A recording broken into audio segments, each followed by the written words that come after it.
एक छोटे से खेत में एक जवान लड़का और उसके दादा मिट्टी खोद रहे थे। वे मिट्टी को पलट रहे थे, उसकी गांठों को तोड़ रहे थे ताकि मिट्टी उस वर्ष की बुआई के लिए अच्छे से तैयार हो सके।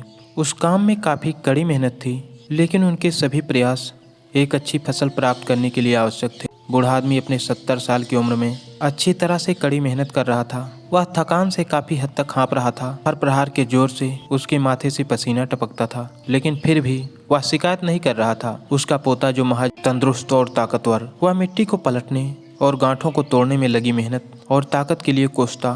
फिर वहाँ खड़े होकर वो हाँफता और थोड़ी देर के लिए रुक जाता। थोड़ा आराम करने के बाद एक बार फिर से काम शुरू करने से पहले शिकायत करता।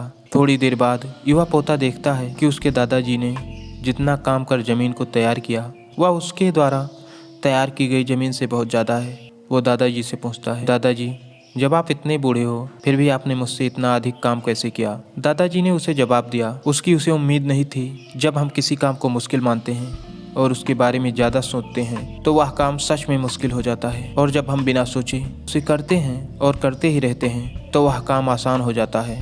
पोता थोड़ा अचंभित होता है, इसलिए दादाजी अपनी बात जारी रखते हैं, जब आप तय किए गए काम के बारे में ज़्यादा सोचते हैं और अपने दिमाग को नकारात्मक विचारों पर ध्यान केंद्रित करने की अनुमति देते हैं तो आपकी गति उस काम को करने के लिए अपने आप धीमी हो जाती है। अगर आपको किसी भी काम के दौरान सकारात्मकता बनाए रखना चाहते हो तो तुरंत उस काम को, और अगर देखना और सोचना है तो जितना आप आगे बढ़ें, यानी कि जितना काम आपने अच्छे से खत्म कर लिया उसे देखें, ना कि जो बाकी है उसके बारे में विचार करें। ऐसा करने से एक सुखद और सकारात्मक एहसास आपको उस काम को लगातार करते रहने की ऊर्जा देता रहेगा।